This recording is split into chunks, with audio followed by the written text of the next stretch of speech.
Hello and welcome to the Last Word on Spurs. We are, of course, your multi-award winning Tottenham Hotspur podcast. It's getting later and later and later. Spurs, it is time to get us going. If you're here for the first time, you can find us on iTunes. We're on Spotify. We're across all major audio platforms. We're on X, we're on Facebook, and we are on Blue Sky too, helping me steer our way to hopefully a successful end to this window before we bring in our wonderful returning guest. I've got Jamie Brown back from the Daily Hotspur. Jay, thank you for making this work. If only people knew where we had gone to get this to work.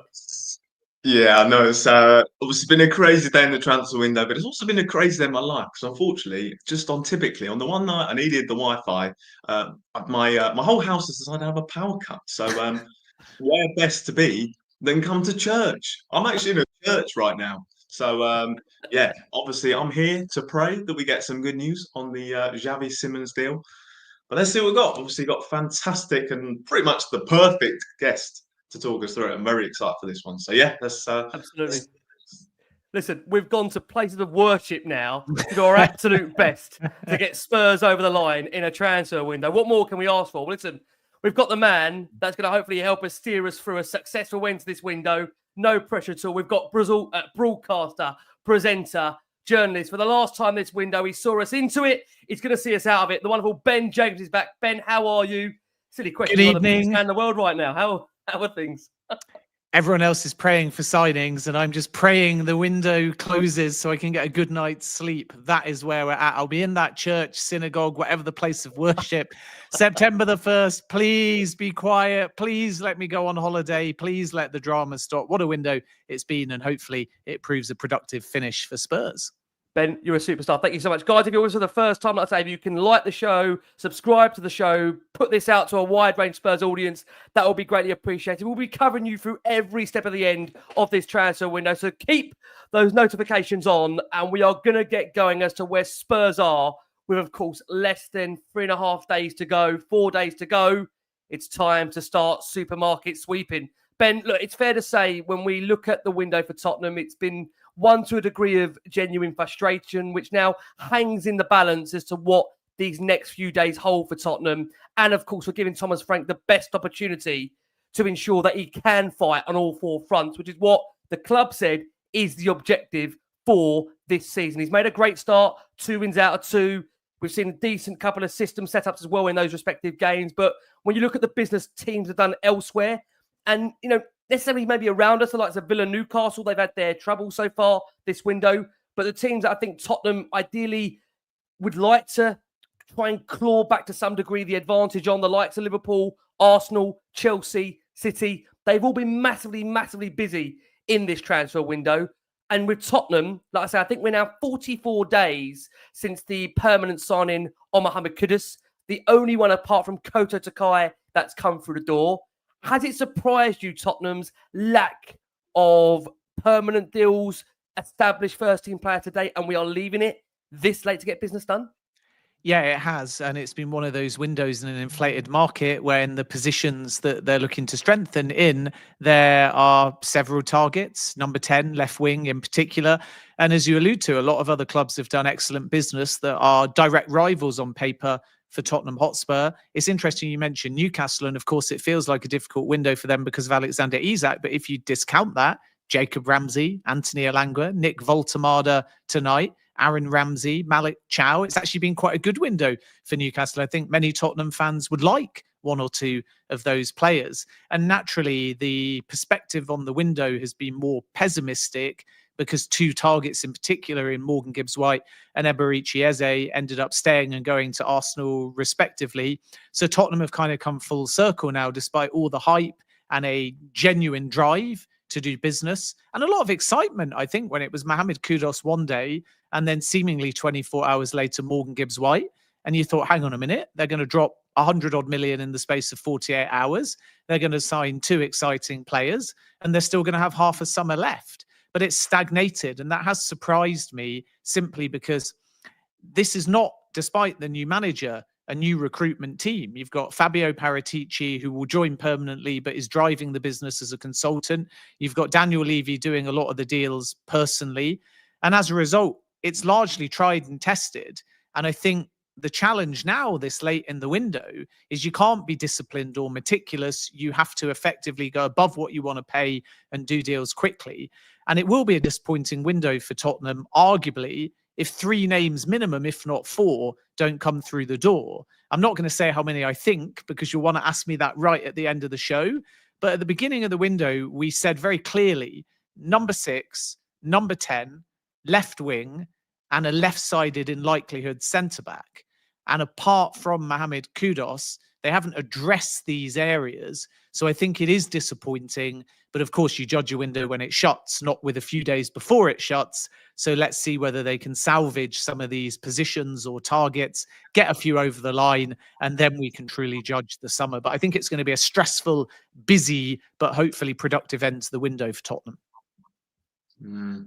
Now, Ben, obviously, you dropped, I think it was earlier this week, dropped the exclusive of the Don, Fabio Paratici, returning to Tottenham Hotspur in an official capacity. I think a lot of Spurs fans are big fans of the work that Paratici did during his time at the club. Obviously, look at the likes of Christian Romero, Udogie, Vicario. I'm sure he had a hand in Mickey van der Ven arriving at the football club. So some really big signings. So I think it's good news that he is coming back to the football club. Of course, we currently have Johan Langer as the current sporting director. So it'll be kind of interesting to hear what the setup's going to be behind the scenes and kind of the different roles of these 2 directors.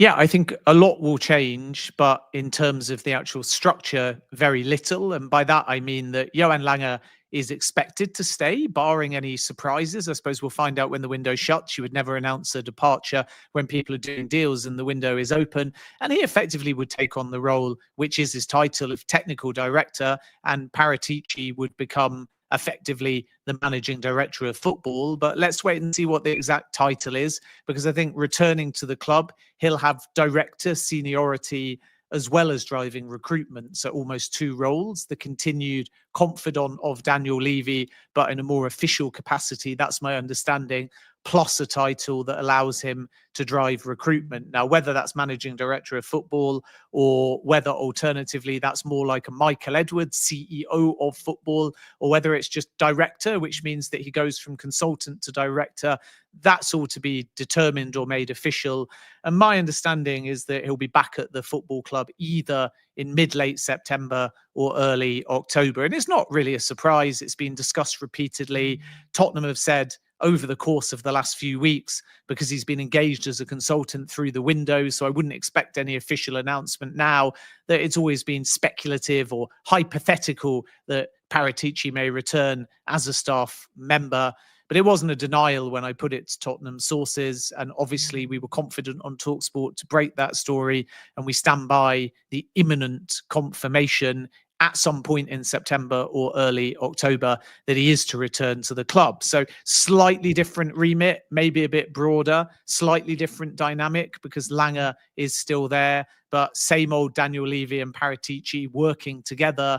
And I think not a lot will therefore change in the recruitment side of things, whether or not over time it gives the opportunity for Levy, and we've said this on many shows, to step back in any way. Let's see. Let's also confirm over time the different kinds of investment that may or may not come into the club. There's the commercial investment and the discussion around stadium naming, but there's also long been spoken about this notion that maybe we'll have some form of new strategic investor coming into Tottenham as well. So I think there'll be a lot of questions when the window shuts. There'll be a post-mortem of the window itself.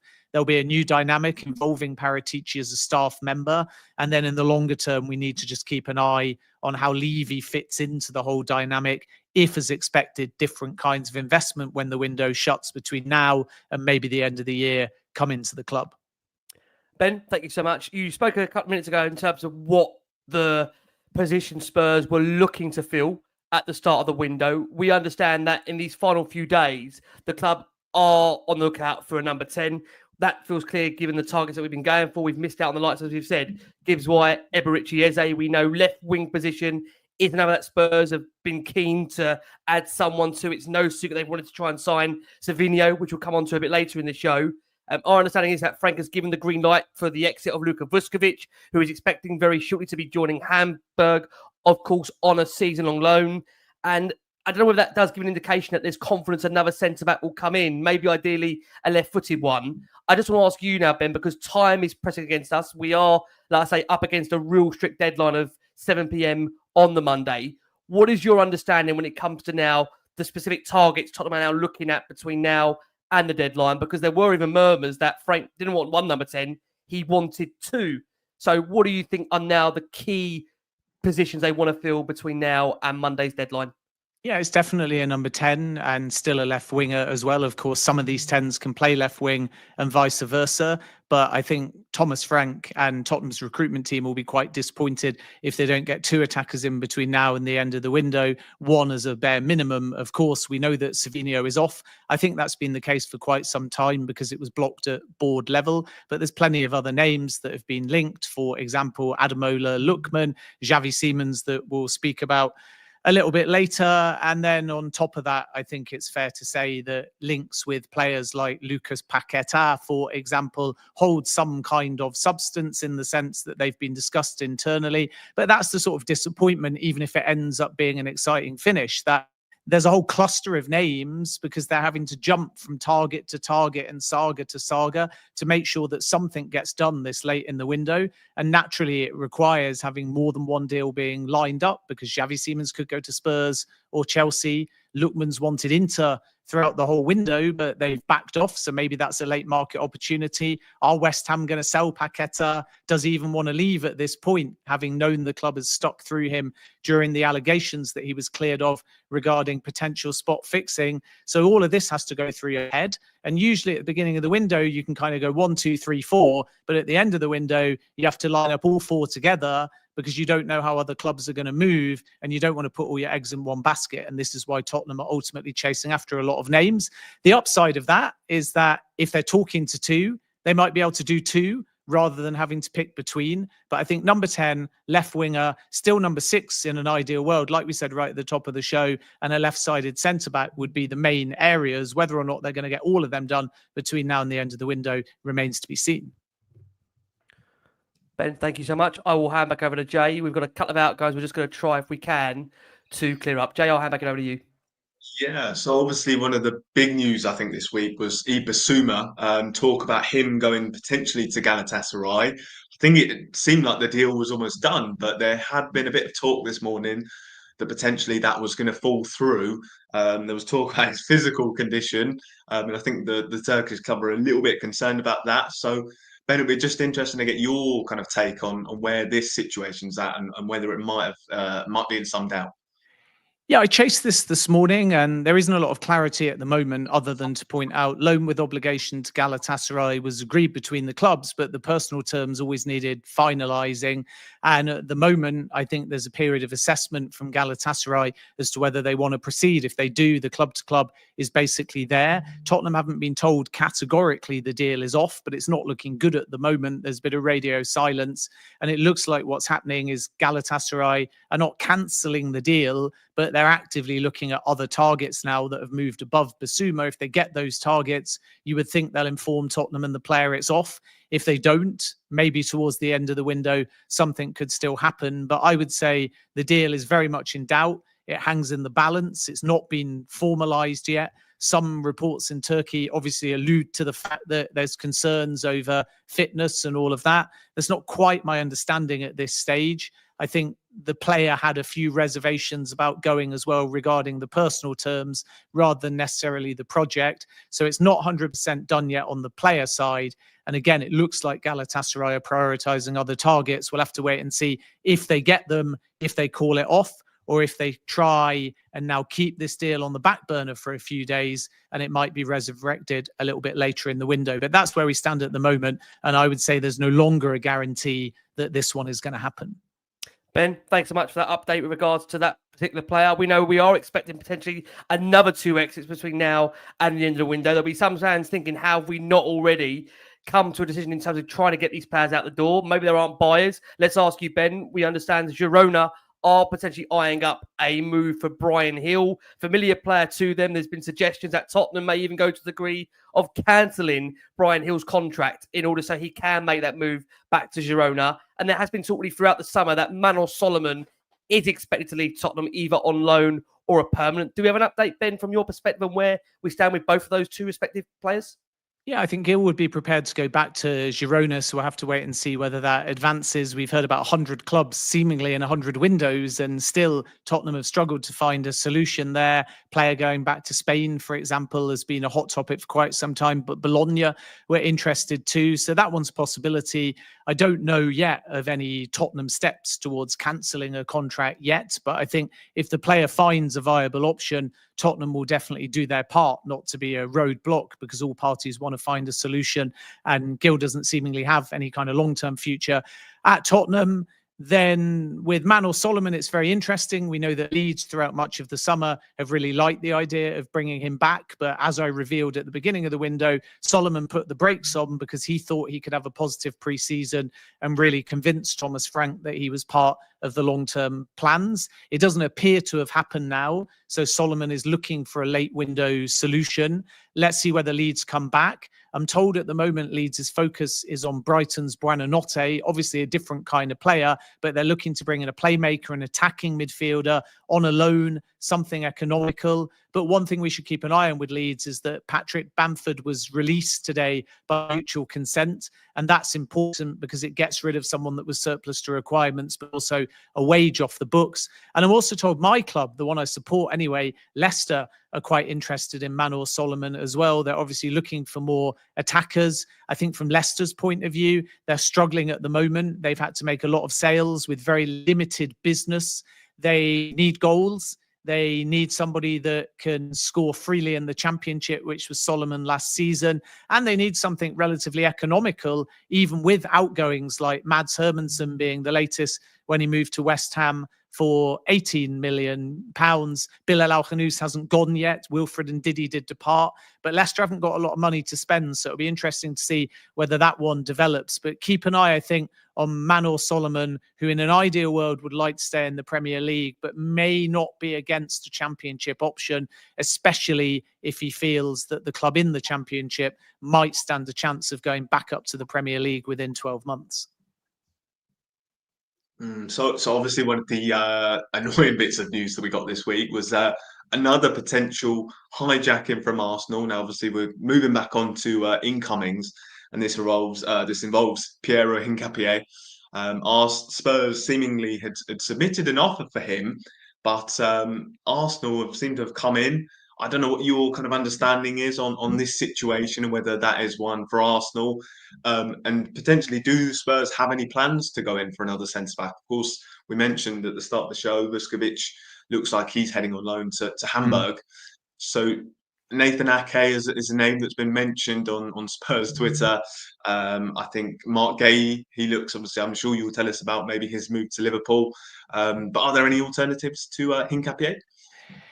Yeah, at the moment it's quite quiet on the defender front, but we definitely can't rule anything out late window. Ake, I've seen the links, nothing really to add at this point. Let's see if they develop. Manchester City have always been reluctant about an Ake sale. Remember, Chelsea were one of the clubs that were looking in previous windows, and Manchester City were reluctant sellers, as they have been with Savinho as well. I'm sure he'd be a profile that would excite Tottenham fans. So let's see if anything develops there, but not a great deal to add. Mark Gahey, it looks like it's Liverpool or nothing. So I'm not expecting Tottenham to be a surprise bidder there.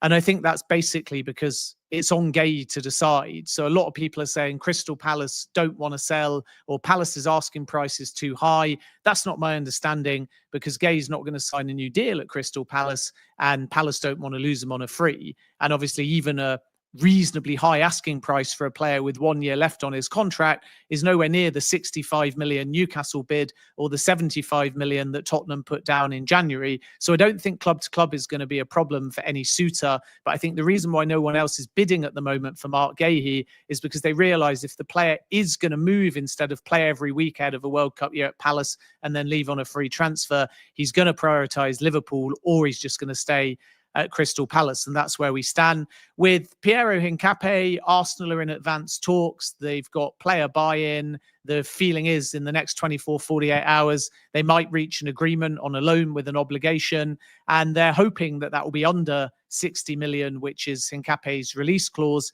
and maybe even closer to 50 million euros. And then that opens the door for Jakub Kiwior to potentially go to Porto, or some even say Milan might try and hijack that deal. But from Tottenham's point of view, we have to be very clear here that the sources within the club I speak to are adamant that although they held some conversations on the player side, and although he was discussed, they never placed a bid. They never went to Leverkusen. So this is not Eberechi Eze 2.0. This was Tottenham thinking about a defensive reinforcement, which shows, again, left-sided centre-back is still a priority area. But they didn't actually go to Leverkusen. They didn't place a formal bid. Maybe their market intel suggested that Arsenal would come calling. But I don't think it's quite the same as Eberechi Eze, where there were 2 club-to-club agreements. There were 2 player-to-club agreements, and then Eze wanted Arsenal because of his emotional connection to the club. With Nkape, it feels like Tottenham explored it on the player side, decided they didn't want to move,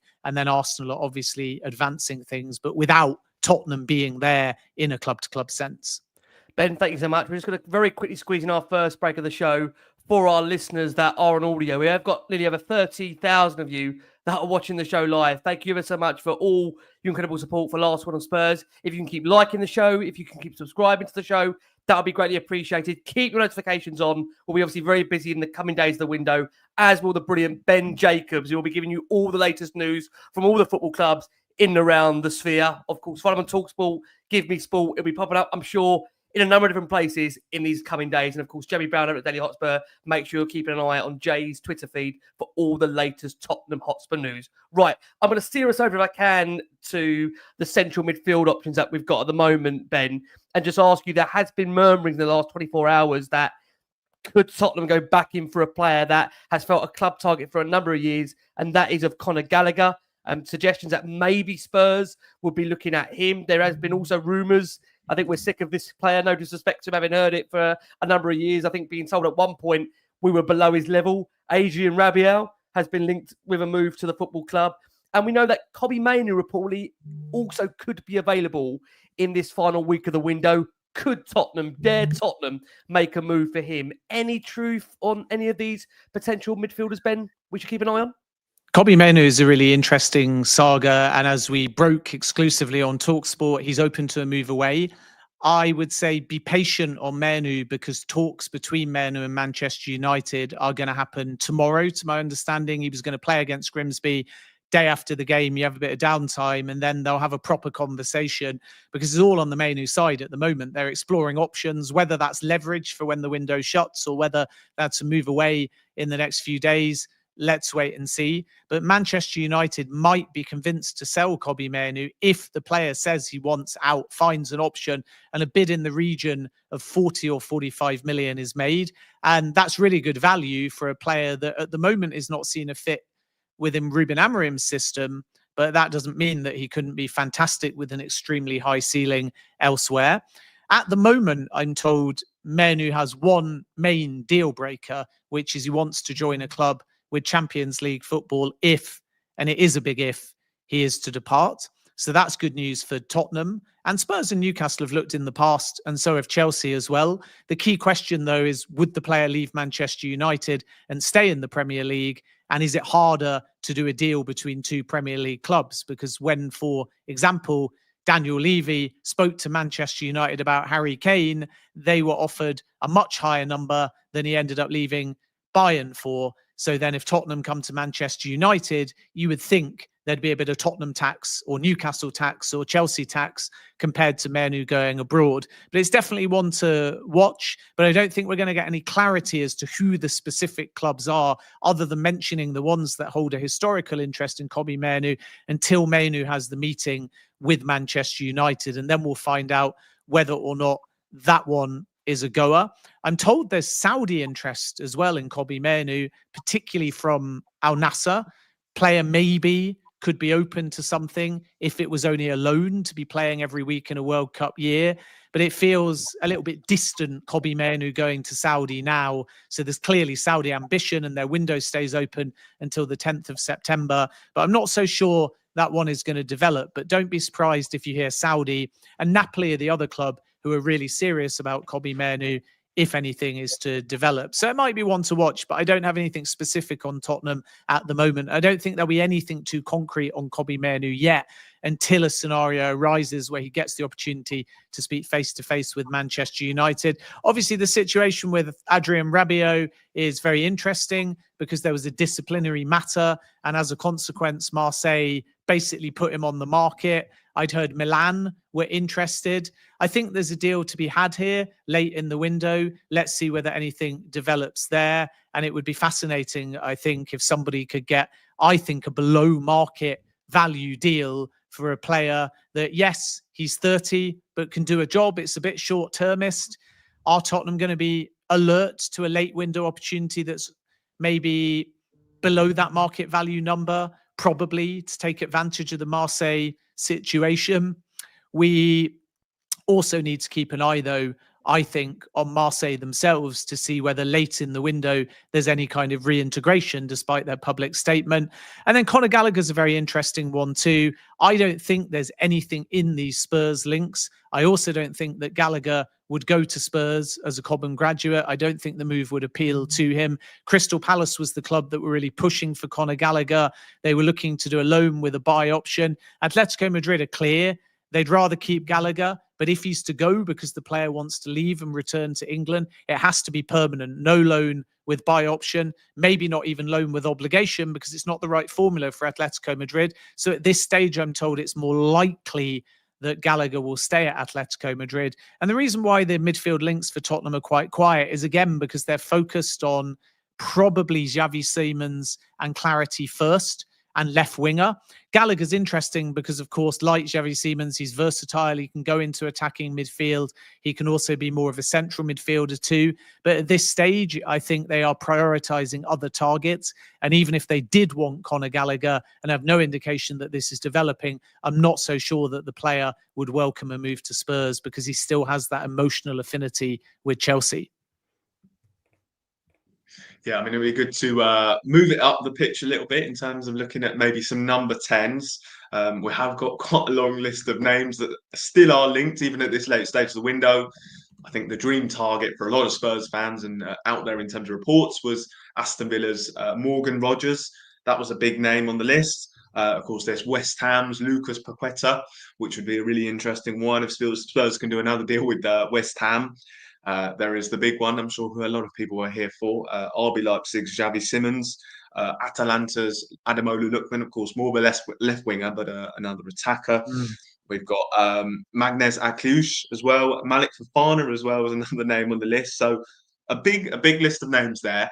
There had been a bit of talk that Frank wanted 2 number 10s. I don't know if you that's your understanding of maybe they might try to do that, or maybe just try to look for 2 attackers. Yeah, I think they'll definitely do 2. I mean, Xavi Simons can play right, left, or central, but of course prefers to play central. There are some left-wing specialists. So the clue is what they tried earlier in the window, and that's probably what frustrates a lot of Tottenham fans, that none of these names were plan A. Doesn't always come off in a window, your plan A, but you certainly want to be able to fall quickly to plan B or plan C, and now Tottenham are kind of scrambling. But if we take a step back, it was obvious they wanted Eberechi Eze, and before that, Morgan Gibbs-White. That's one kind of profile. And it's been obvious for much of the window that they like Savinho as a left winger. So now, if they stick to their strategy in terms of positions, you'll get a specialist 10 and a specialist left winger.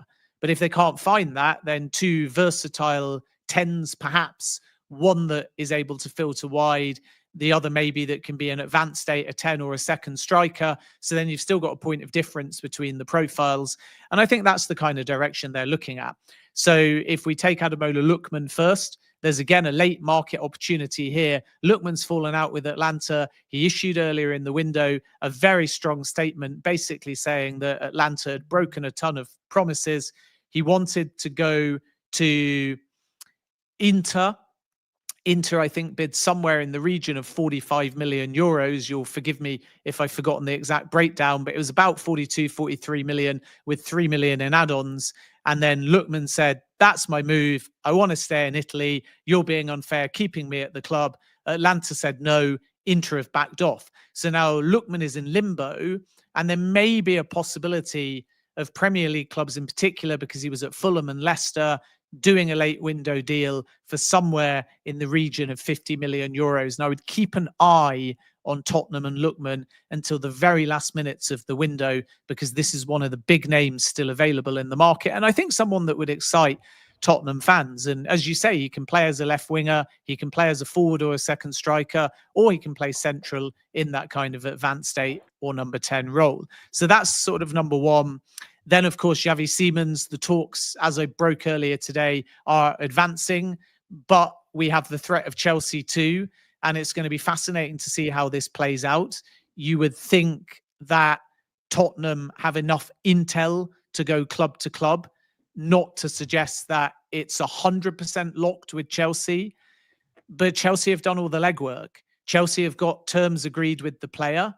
They just don't have a club to club. Tottenham are prepared to match the club to club, but they're still working on terms with the player. And to add intrigue and drama, even though it may stress out Tottenham fans, Xavi Simons has been given permission to come to London in order to try and finalise a move. And Leipzig and Simons have put a ticker on this and said, clarify your future by close of play on Friday, or we're hauling you back into the matchday squad on Saturday. I still think it would be a surprise were he to fly back if he starts in that game. So we've got 24 hours now. Maybe it's late this evening. Maybe it's at some point tomorrow. And both Chelsea and Tottenham are trying to clarify where they stand. I have to say, not to be the bearer of bad news, if we get a situation where Chelsea and Spurs have got club to club with Leipzig, I would be surprised if Xavi Simons changes his mind, because he's been waiting for Chelsea all summer. But Tottenham's tactic is clearly get an agreement with Leipzig at 70 million euros or so, hope that Chelsea back off, and then Xavi Simons is also open to the Tottenham project as well. The other thing that may change things, just to keep an eye on, is whether or not Tottenham can offer Xavi first team starting regular football. Because if you look at Chelsea, the project may be of appeal to Xavi, but if he wants to play centrally, he's up against Cole Palmer.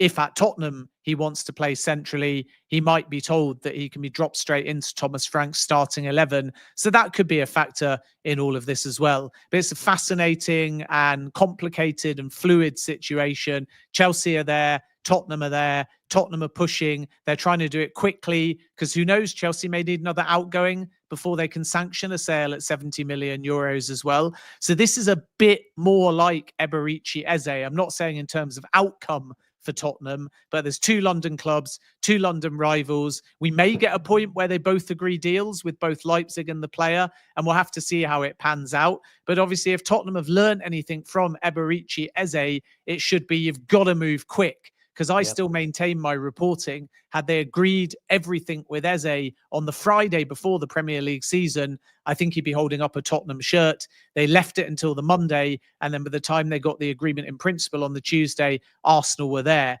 So if Daniel Levy's learned one lesson from Eze, it must be get the full agreement with player and Leipzig as quick as you possibly can, because I can guarantee you that Chelsea are still there. Yeah, I mean, surely you'd like to think by the fact of what's happened with Gibbs White, with Eze, you'd like to think they must have been given encouragement from the player side to even remotely decide to go into these negotiations with Leipzig. Otherwise, it just screams desperate panic of maybe just giving us an assumption that we're trying to go for these big targets, but not necessarily bringing them in. So look, we are, I promise, going to come back to Xavi Simons for everybody, but obviously we've got a lot of numbers and lists of names to get through here and very little time. Savinho, very quickly on this, Ben, you've already said that move is dead in the water. I think for fans out there, we've seen long-drawn sagas really throughout this window, as we've discussed, for the likes of Eberici Eze, for Morgan Gibbs-White. It just is fascinating with the Savinho deal, how we've allowed this situation to have played out for a good 2.5, 3 weeks. And in that time, have now got to a point where that change of stance, or change of stance hasn't changed. I'm just intrigued from your perspective. Do you think it has been suggested that if the player had really stepped up and told club bosses that he wanted to leave, there may have been a suggestion this deal may have got done? We know Pep Guardiola doesn't normally, keep a player against their will. What in your mind do you think stopped this move from going ahead? Because again, to be in a situation where You've had negotiations ongoing for 2.5, 3 weeks, and to not come away with a player following the sagas of Eze and Gibbs-White. Spurs fans are looking now, or most Spurs fans are looking at it, scratching their head, thinking, how have we got into this? How have we got into this situation? Yeah, I think in this case, it wasn't what blocked it, but who. And there's a board member at Manchester City who I won't name specifically because it tends to invite a pylon. But there's one senior figure at Manchester City, not on the football side, but in the leadership team, that blocked this deal. And the fact that it reached that person tells you actually in this case that Spurs did about all they could. So as you say, if Savinho and Pep Guardiola speak and the player says, I want to leave, 9 times out of 10, as we saw with James McAtee, Cole Palmer, Raheem Sterling, etc., Pep Guardiola says, fine, if you want a new challenge, off you go. But in this particular case, when it went above Pep, and the player did, as far as I'm aware, say, I want to join Spurs. So that scenario you mentioned happened, but then it went to board level and they said, no, not at any price. And then when you get that, like with Newcastle and Jürgen Strand Larsen, or maybe Liverpool and Alexander Isak, you have to judge, is no, not for sale, not at any price, the tactic, the first part of negotiation. So they bid again. And eventually we got late in the window and Spurs intimated they would be prepared to pay 70 million euros or more.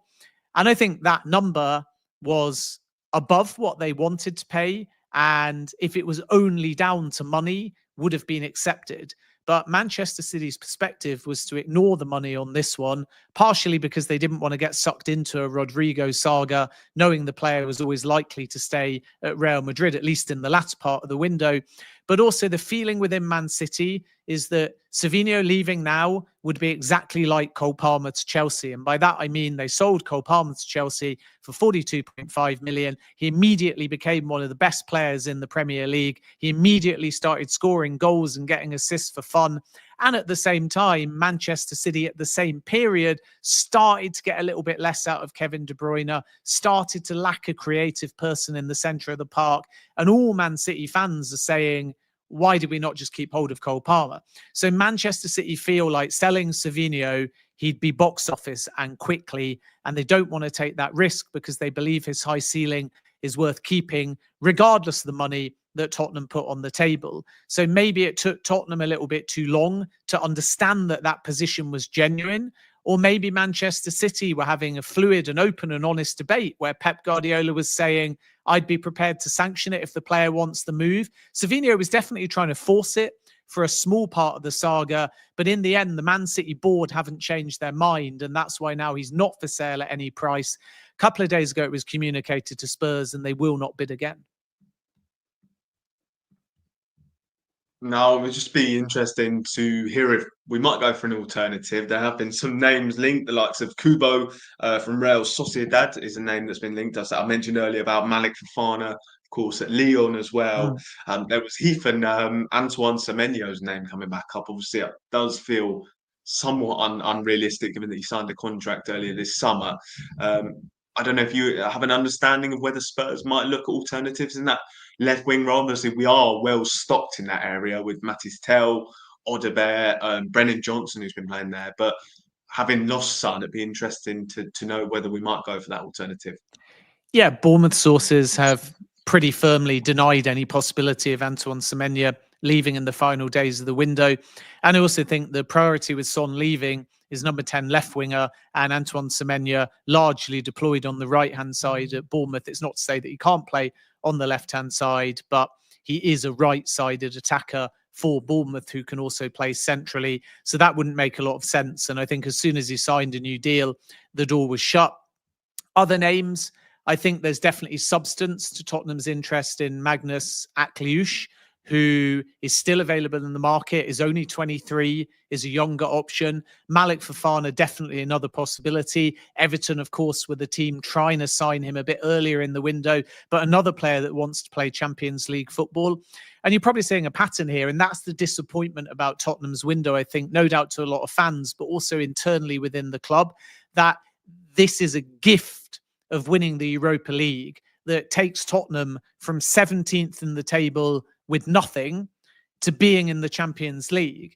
And that should have a knock-on effect that a lot of these targets suddenly want to come. It's a London club, great fan base, fantastic stadium, Champions League football, new manager, money to spend. And yet they're struggling in head-to-heads with other clubs to actually get these deals over the line. Now, maybe it is just a sign of ambition and changing the plan, because, of course, when they were 17th and, let's say, quarterfinals or round 16 of the Europa League, as they planned for the summer, they probably didn't think that they could compete for players that only wanted Champions League football. Things move very positively and quickly. Suddenly you're up against other Champions League rivals, but maybe with a bit less legwork. Because I don't think they could have gone for Gibbs White without Champions League football. I don't think they'd have landed Kudus without Champions League football. I'm pretty sure that Eze wouldn't have been a topic of conversation, or Savinho without Champions League football. So maybe we'll learn in hindsight that some of their stagnation in the market is because they were planning for other options and targets and budgets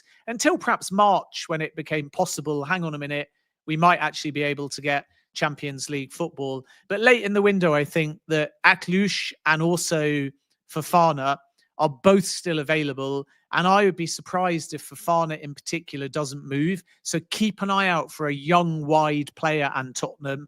And that will be in addition to a number 10.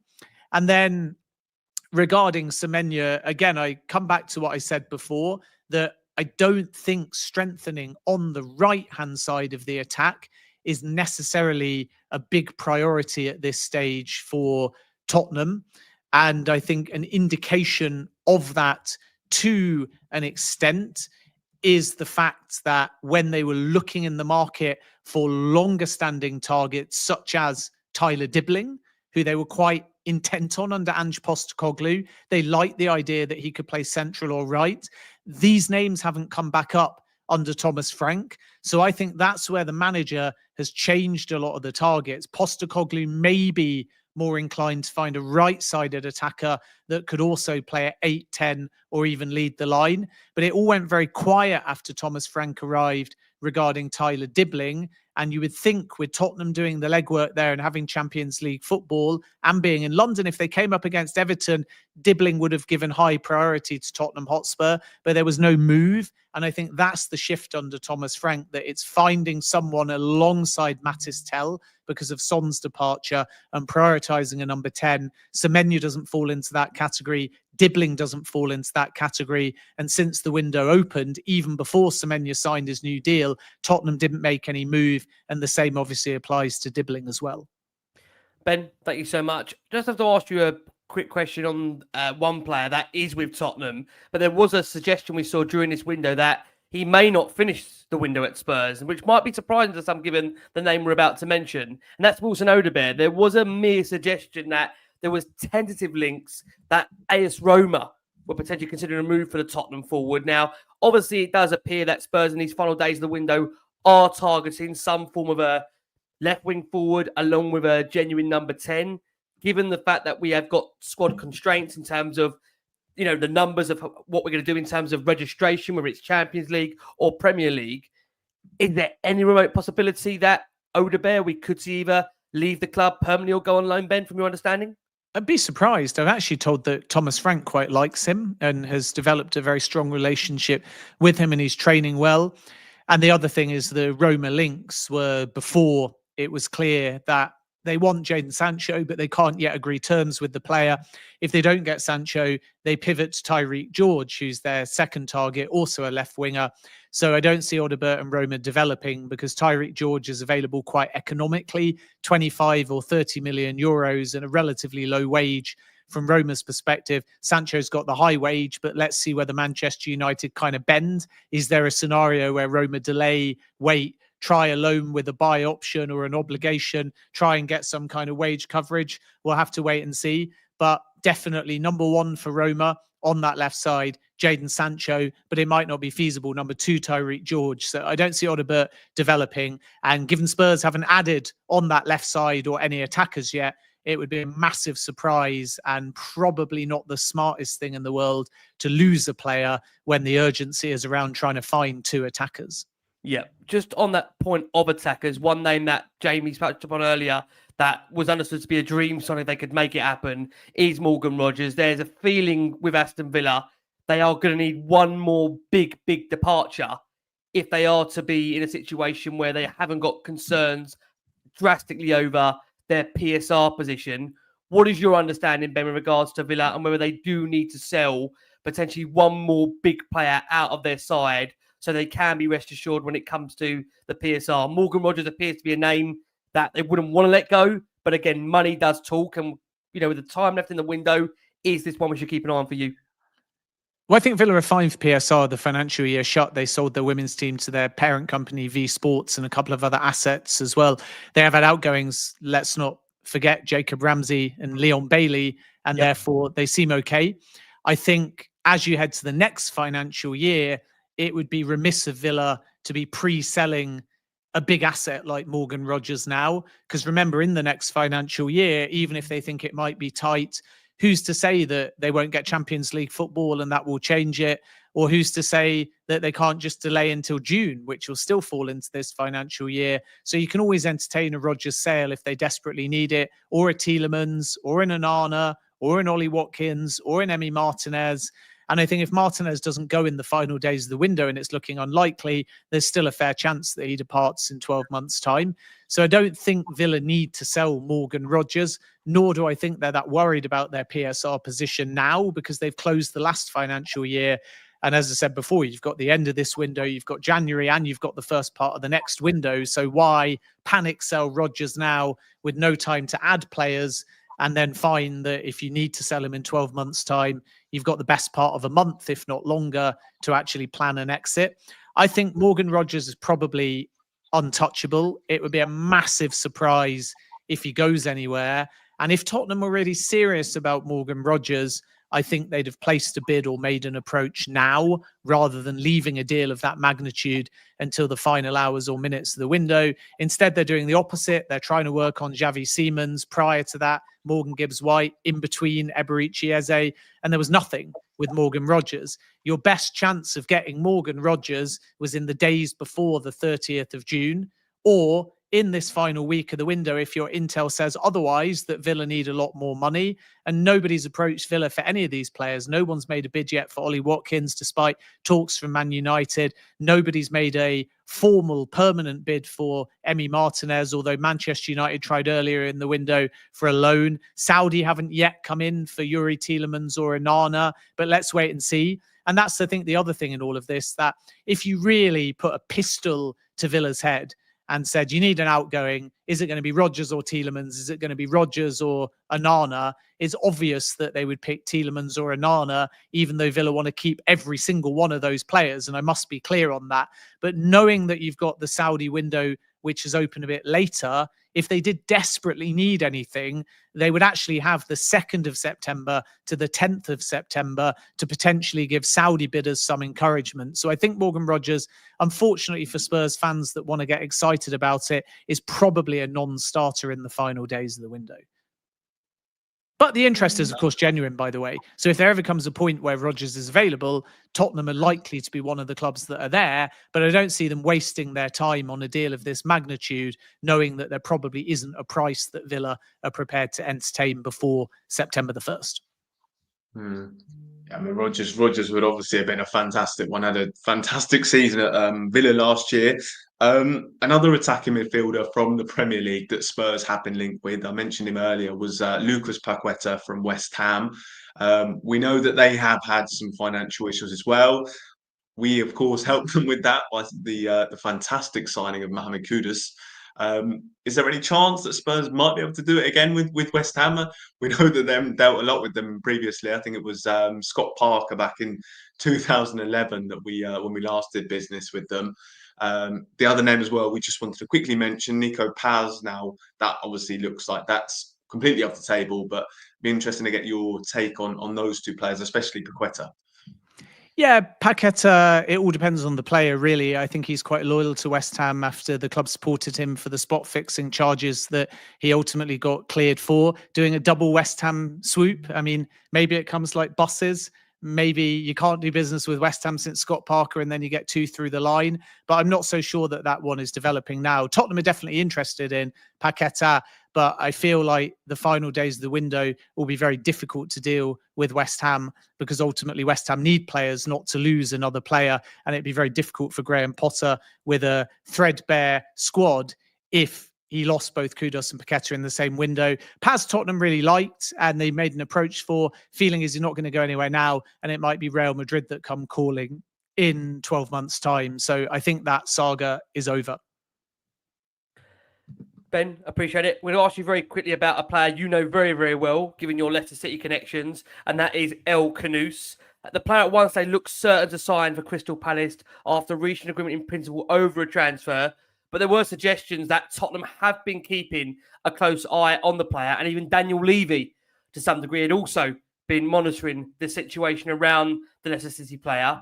As things stand, I think he remains part of, the Leicester City squad, although I don't think he featured in the last game for Leicester. Tell me from your perspective, where are we in Akliouche? Is there any remote chance he's still on Spurs' radar somewhere in the event they don't get over the line? What appears to be some of the other players that we've already spoke about that may very well be higher up that pecking order. Your understanding on that, Ben? Yeah, that's my read, that late in the window, there may be a possibility of a late swoop. And it may be the case that if Tottenham or other clubs don't get these primary targets that we've spoken about, you may get a situation where clubs come back for Bilal Akliouche. But Leicester's price needs to drop. So Crystal Palace wanted to pay 25 to 30 million. And since the relegation release clause expired, Leicester asking for 35 million, but I still think Leicester need one more big sale, maybe not to the tune of 35, maybe it's another player, but I do think that this price has been raised by Leicester to now try and ward off the market. Bilal Akliouche wants to leave. He wants to play in the Premier League. So keep an eye on Tottenham, because they and Leeds made inquiries along with Crystal Palace. They tried to establish whether or not Leicester might do a deal that wasn't the release clause by structure, but was the release clause by value. So that was about 22 million at the time. Now the asking price is 35 million. It would have to drop significantly and south of 30 million if Tottenham are to make a move. And I don't think he's a primary target at the moment. So it would likely be because they don't get someone else over the line. Ben, we know we need to let you go, but very quickly, just keep an eye on it. Xavi Simons, that is what we are, where we are at the moment, in your opinion. Yeah, that's the big one to watch. And I think it's D-Day really soon. So naturally, if we get a situation where Xavi Simons is forced with a decision of Tottenham having an agreement on all sides and Chelsea not, then Tottenham will be putting pressure on him to make up his mind and pick them really quickly. But that's the one they're active on. They're in club-to-club talks. They're in club-to-player talks. He's their primary target at the moment, but they face competition from Chelsea. And then obviously we need to keep an eye to, I think, on Lookman. And let's see Kobbie Mainoo as well, because my understanding, like I say, is that the player's asked to leave. He would be prepared to go and get temporary game time as well as if permanent offers came that suited all parties. But I think Mainoo just wants games. So let's sort of see whether there's late window opportunity, maybe for something temporary as well. We'll kind of have to wait and see, because as I said before, Mainoo has instructed Manchester United. He's looking at options,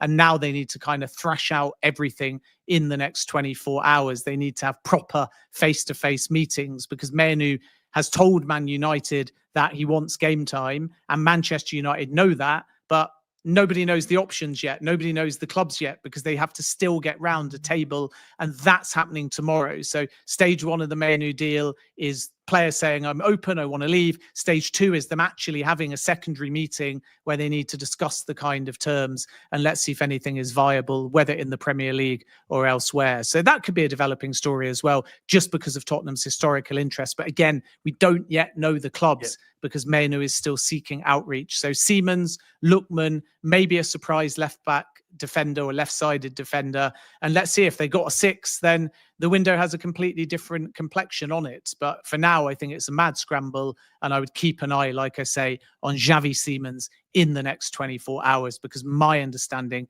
is he's expected to make a decision really soon. Ben, you're a superstar. Finally, look, it's going to be a busy next 24, 48, 72 hours for you. Where can the world find you as you cover the final stages of this transfer window? TalkSport, Jacobs Ben as well. And I'll be deadline day for TalkSport. All of my socials are obviously on X, Instagram at Ben David Jacobs. Give me sport for the writing. And hopefully many more appearances on Last Word in Spurs as well. The award-winning Last Word on Spurs. Thank you for having me. Ben, you're a superstar. We're going to let Ben go. Look, we are going to go for our next break of the show. For our listeners that are on audio, you heard it there from the brilliant Ben Jacobs. Spurs are looking at a late deal for Xavi Simons. Can they get it over the line? We'll be bringing in the wonderful Georgia Killia and Billy T next, who give a roundup as to where Spurs are in this transfer window as we enter that crucial 24, 48, 72 period where we are rushing, we are chasing, and we are quite frankly scrambling, of course, to try and get deals done. If you are with us for the first time, like I say, you can find us on iTunes, we're on Spotify, we're across all major audio platforms. We've got nearly over 40,000 of you watching this show live. Thank you ever so much for all your incredible support for Last Word on Spurs. Let's bring in the additional panelists. We are going to have to relieve Jamie at some point, who has gone to church for us to try and get a deal done for Xavi Simons. I'm joined by the brilliant Billy T, of course, Change for Spurs, and the wonderful Georgia Killia that make up this next part of this show. We were joined there by the great Ben Jacobs, who the breaking news of really this last 24 hours is Spurs are focused on a deal for Xavi Simons. He is what appears to be now Spurs' number one target during this window. Let's bring in the boys. Let's go to you first, George. Lovely to have you back alongside us here. It's a late night show. Do you have a late night bomber coming our way? Thoughts on this news? Xavi Simons, talks are advancing. Club to club, we understand Spurs are working on that. But I think it all comes down to that dreaded term, personal terms. Can they get it done, G? What's your thoughts? I've been reeled back in. I've been suckered back in, and I said I wouldn't, and I have. I can't lie to you. No, I think when you talk about the targets we had at the start of the window, I'll tell you now that Xavi Simons would have been extremely high on that list. But I think quite early on, it looked like that was just never going to happen. It looked like he was just completely Chelsea bound, and I think we all just accepted that because there's no way Spurs can compete with Chelsea, right? But this is looking positive. I can't lie. I know Chelsea can come in any moment, and that is obviously a massive scare. But for me, I think for Spurs to supposedly launch a bid, whether it's verbal or not at the moment, especially with what we've been through so far with Eze, Gibbs-White, Savinho, Paz, I really don't think we would commit like this if we weren't confident of something happening, especially this late in the window. But as you know, Spurs is Spurs, and anything can happen. And I've just been refreshing Twitter, hoping that the David Ornstein tweets are nothing to do with him going to Chelsea. But no, I think it's an very exciting player who would be perfect for the 10. Could also play left wing. Could also play right wing. Actually, in fact, he's played most of the time left wing. Extremely versatile. National team player, one of their better players at the age of 22 already. So, yeah, we would be buying a star if we can get it done. We would be buying a star. Look, we're going to tell you, Bill's here for a bomber. That's what he's here for. He loves us, don't get me wrong, but he's here for a bomber. He's made that very clear. One thing only, my friend. Late night bomber. Let's get it.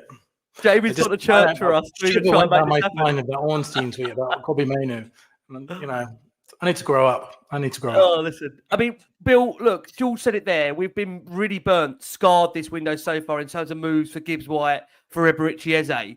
For the club to even enter into dialogue with RB Leipzig over a deal for Xavi Simons, you'd like to think surely they've had some encouragement from the player that this deal is a possibility. And there has been suggestions, we have to say, and maybe to some degree, maybe unvalidated for now. The player has visited Hotspur Way in this last 24 hours, which makes you think, why would the player even visit Hotspur Way if his heart is set on a move to Chelsea? Thoughts on it for you, Bill? Because again, we have been high at this window. Yeah, I just got into a bit of a nagging doubt that we're just being played, you know, and they're just stringing us along to try and draw Chelsea out a bit more, like pretty much essentially exactly what happened with Eze and Arsenal, that we might just be, you know, that catalyst to get Chelsea to make a move. But, you know, I'm hopeful. I mean, I really doubt the club would bid at this point if they weren't really confident, because after two really high-profile humiliations, a third would just be crazy, right? They can't do it 3 times in a row. Like, I know we keep doing the Mick McCarthy. It can. It can. We're not going to have 3 high-profile humiliations in a row, surely. That would just be nuts. I tell you, I mean, Jamie, what's your thoughts there? We're here from Ben with regards to the player. I mean, look, you've been around, bless you, you do so much in terms of the transfer scene over this last kind of 5-10 years. We've seen them all. You know, me and you've been here. We've seen the Dybala ones that we've covered on the show over many years. We've seen Moutinho fall through with the fax machine. We've seen Willian jump out the window. I mean, you tell me, gut feeling on Xavi Simons, the fact the club have entered into some form of dialogue for the player. Should we be confident that they're only entering into those talks if there's a genuine belief the player wants Tottenham? Well, I mean, firstly, I mean, I remembered when I first started Daily Hotspur, obviously very young at the time, but it was the summer of Gareth Bale, and when, of course, we were let down by Willian. So I am getting flashbacks to that. For me, I slightly disagree in a way in terms of I think that Spurs have sensed there's a really fantastic opportunity. There's a window of opportunity here to maybe look at the deal. And I think they're quite desperate. So I think that that's where they've come in, and they're just, you know, they want that number 10. So I think that they bidded just because maybe the player is a little bit undecided. So yeah, I think there's for me definitely the concern that Chelsea still could come back in on this one. But yeah, I just feel as though Spurs have just sensed that they are desperate now. It's worth a look. You know, they'll saying, we'll have a look. Of course we'll have a look. And I think that that's what Spurs have done. They've tried to have a look, and I still feel as though Chelsea will be there. So yeah, I'm still I still am concerned that this all could blow up. I mean, we say they've had a look, George. Apparently, they've had the player down at Hotspur Way. Why does the player go to Hotspur Way if he's not signing for Tottenham? Is he going there just to check out the facilities? I mean, what would be the reasoning behind that at the moment, given where we are right now, given what's happened in this summer, like we've said? You know, the failures so far, 2 high-profile failures, and the fact that Daniel Levy has admitted that he's front centre of negotiations. He made that very clear on the overlap that when it comes to negotiations, Daniel Levy is the man that's heading these up. We can't have a situation where in these last few days of the window to be in for this size of a player and the headlines this obviously attracts, for it not to get done now. We've got to get over these publicity stunts. It has to happen, doesn't it, George? I mean, maybe alongside Simons, do you have confidence that there will be anybody else? You know, we had Ben there suggesting Adam Lookman is a player they've got a genuine interest in. It's one to keep an eye on. It does feel like it's gone very quiet now on the lights, as we've said, of Paz. That's now a dead deal. Savinho the same. That's a dead deal. Lucas Paquetá, you maybe argue that it's still in the picture. What do you feel, George, is going to be the targets between now and that deadline, which we're approaching very fast? Yeah. So first of all, on the him going to Hotspur Way thing, I think. Well, we've had Willian before, right? He actually completed the medical, and we shipped him off to King's Road, and helped him along on that one. So you can't ever say that just because he's at Hotspur Way that it's completely done. This is Tottenham we're talking about. But like I said before, you'd like to think there must be something that they're confident about, and maybe Frank has persuaded him. Maybe the whole point of it was to have that conversation with Frank about how he would get used at Spurs. Because let's be real, okay, players are naturally going to choose Chelsea because they're going to offer higher wages, most likely. They're going to historically compete for more trophies. So you can understand why players are going there, irrespective of whether they have to compete for people, right? The thing is, I'd like to think, with Frank being such a good communicator, I'd like to think he'd be able to convince him that he will be the star man at Spurs, playing in that number 10 role week in, week out, with Champions League, in a World Cup year. Can he say he's going to get the same at Chelsea? I don't think so. So that does sort of tilt towards us, but naturally, like I said before, a lot of players seem to want to go to Chelsea, no matter how big their squad is. So you can't ever say that it's fully in our hands. But yeah, in terms of the other signings, I think Lookman is for me the most doable. I really like Paquetá. I think West Ham will still be open to letting him go, even to Spurs. And I know people find that crazy, but to be honest with you, I think their ownership I don't think they rate their own fans, you know. I can't lie. I think if the money's right, they would be open to an offer, because I'm pretty sure they were in for 3 central midfielders today alone. And that screams to me that there will be some form of outgoing at the club, but still tough because they're not going to want to lose Paquetá and Kudus in one window. So for me, I think Lookman is by far the most doable, and I think it would be a brilliant signing, if I'm being honest with you. And there's so many people are going on about his time in the Premier League from 5 years ago when he was younger. And I think people need to just look at how he's playing now for Atalanta. And it's not just about the fact he's scoring. I think I'd urge people to watch some of the games back. And for me, what impresses me the most is about how he attacks space and drives into space when it's there at a very, very quick pace. So in my mind, I see him as a perfect player for the game like we had at the weekend that Johnson was doing. When you've got teams playing a slightly higher line, he can really, really attack space on quick counterattacks. And I think that'll be a great asset for Spurs. And he does just have that little bit more directness when going at defenders than someone like Johnson does. I think the only slight difference is, or not difference, sorry, but he's not necessarily a techie winger in this in how he dribbles. Like, it's not the most eye-catching, if that makes sense. But what he does is he goes direct at defenders to push them back so that he can have a shot off. So with that ability and running into space, I think it could be a really, really useful asset for Spurs. Yeah. So if we get him alongside Simons, I'd be really, really happy with that, genuinely. How much, Bill, does that change the perception of the window if they were to get Simons over the line and they were to get Lookman? How would you view the window if they do get those two over the line for you?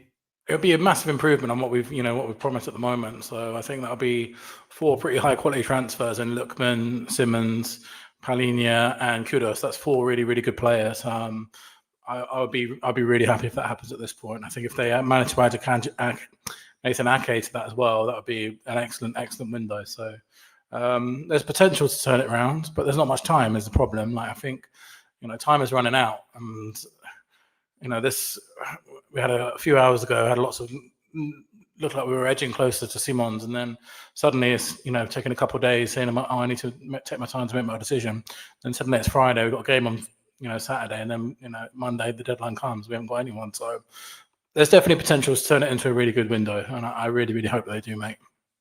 Yeah, likewise. I mean, Jay, again, we've been around so many of these windows, and in terms of when it comes to the final days like this, when you are scrambling like we are now, and you're kind of in this desperate need to bring somebody in, the erratic nature of it, I think, does worry the fan base about how easy it is to kind of get deals of this nature done, especially when we've said the scars of what's happened so far in terms of those big high-profile ones to fall through. Do you think with Xavi Simons, we spoke about the fact that one thing maybe Tottenham could maybe, look, you can't guarantee a player this, but certainly what he would be coming into is a side where maybe he would be that new figurehead. I think we've got so much love and abundance for Heung-Min Son and what he brought to the football club. But I think it's fair to say that, we've already felt a feeling that could be a magical player for this football club. Is there an argument for Simons? What you would sell to him is that this is a side that's being built under Thomas Frank, but we haven't quite got those real genuine figureheads yet. Yes, there's a Romero there. Yes, there's a Mickey van der Ven there. But Simons is a player, I hate to bring up his name, like an Eze, that does sell shirts. He does get you excited. He's a dribbler. He runs with the ball. He terrifies defences. I think had we been linked with this player, and I think we was linked at the start of the summer, and there was a genuine feeling we could get him, I think the fan base would be a lot more optimistic than what we are right now. Given we've gone through the Eze failure and the Gibbs-White failure, naturally we're scared. We don't want to really commit to actually being excited about this in the event it does fall through. Just how exciting a player is Simons, and how much would he elevate Tottenham as a team by coming into that first team? Well, George mentioned at the top of the show, I mean, Xavi Simons would be top of our list. He was almost certainly top of my list, along with Eberechi Eze, in terms of that number 10 role. The reason that we haven't gone for him is because of that Chelsea. It was the same with Eze and Arsenal. Those two clubs kind of stalled on those deals. Arsenal were unsure for a while about Eze. Of course, Havertz got that injury, and that led them to come back in for him. And with Simons, it's been a case of Chelsea have been after him all summer. They've obviously had issues in terms of offloading players. They've now offloaded Nkunku, so that is a concern that maybe they've got that money in. But of course, they went for Garnacho. But this is just an amazing opportunity. It's a guy who Spurs would have gone after much earlier in the window had Chelsea not have been number one in terms of his list. But he is perfect for Spurs. I mean, it's so easy to kind of go and say that, and I might be criticised of having said that about a lot of targets, but this is a massive talent. He's a guy whose career is a really fascinating one. He was such a massive talent at his very younger ages. Of course, he was at Barcelona, went to PSG, did very well there. Obviously, gone to PSV Eindhoven, did well there, and his career has been been really fascinating. And for Spurs, he is the perfect, and for Thomas Frank, he is the perfect number 10. We've seen Pat Matasar playing that role. Now, maybe in terms of creativity, he doesn't quite fit the bill, but we've seen that Thomas Frank obviously wants an all-action number 10, and I think that Xavi Simons would do that. He's a guy who is happy to kind of drop deep and carry the ball forward. He's a fantastic dribbler. I know he's quite a diminutive figure, but he seems someone that is very physical as well. So I think that Thomas Frank would really like that about him. And technically, just a brilliant player. I said, brilliant dribbler. You can see his passing range is fantastic. So I know a lot of Spurs fans that maybe don't know too much about him might be questioning why we're going for him at such a late stage, but it's just because that's the way that the window's operating. That's the way that this situation has come about. So if we were to get him, it would be a superb deal. It would completely transform the window. And I'm getting myself a little bit too overexcited, I think, with this one. Because as I said, I still think that Chelsea are very much there. They're a club. Yes, they brought in Garnacho. Yes, they brought in multiple players this window, but we know all about Chelsea. We know they're a club that if they really like a player, and it seems like they do really like this player, I think they will come in for him. So, yeah, I think the next couple of days, as Ben said, it's going to be really crucial. I think they're going to want a quick resolution. So let's see what happens. But just, fingers crossed, because I really love this player. Yeah, I mean, just on that point, like Jamie says there, George, about a quick resolution, we've heard those suggestions that from RB Leipzig's perspective, they've given him 24 hours grace to see if he can secure a move. Otherwise, he's going to be hauled back and potentially would be part of RB Leipzig's next match day squad. On that basis, should we be optimistic that we will hear a yes or a no in the next 24 hours? And what it doesn't mean is that this is going to completely derail the end of this window, because if we don't get the answer we want on Simons, which again, we have to be honest about this and say this, the key feeling has been for a lot of this window, he's wanted Chelsea. We can't get away from that. The feeling has always been he's been holding out for Chelsea. Chelsea obviously they have brought Garnacho in, and there's been talk. I think they've also bid for forgive me, there's been a winger as well at Barcelona. I think they've also bid for, right? So, they've also had other options in there or out there that they're considering studying. Does that worry you by the fact that player has given a commitment to Chelsea already this window, George, and there is such a tight deadline in terms of a turnaround on this to convince the player Spurs is the place to be? We have heard, again, just to be clear, we have heard suggestions that he's attracted to the Spurs project. The question is, what we don't know, how much? How much is he attracted to that project, George? I think the biggest thing for me, do you know what? I actually think it plays into more so in our hands that they need a quick resolution for him, because one, I don't want a situation that happened with Eze again, where we get another Premier League weekend of matches. All of a sudden, I don't know, Pedro Neto goes down injured for Chelsea, and all of a sudden they're looking for another attacking player and they accelerate Simons' move. I don't want that to happen. Two, I think it helps Leipzig as well. I'm not privy to their situation of players and who they're looking for, but at least it gives them the opportunity to explore the players for on the last day of the transfer window or over the weekend. I imagine maybe they accelerate for Harvey Elliott again if Xavi Simons does leave, and I think they just don't want to leave that to last minute. And I think as well, for our sakes, I'd want to know in the next 24 hours, because at the end of the day, we still have a couple more options. You've still got Akliouche, you've still got Paquetá that I still think Spurs can do, and they're still very good options. Don't get me wrong, they're very good options. I just think of everyone that's available, Xavi Simons is like the cream of the crop. He's like the best that you are going to get. So yep. For me, I personally want this decided. Whether that is or isn't to be a Spurs player, we need to know by the end of tomorrow, in my opinion, going into this Premier League weekend, so we can actually get our ideas together ready for deadline day, because that's what it'll end up being for those targets. So, yeah, I actually prefer the fact that it's hopefully being solved soon. I think as well, it does stop Chelsea from waiting until deadline day to then decide, you know what, Fermin Lopez is not happening.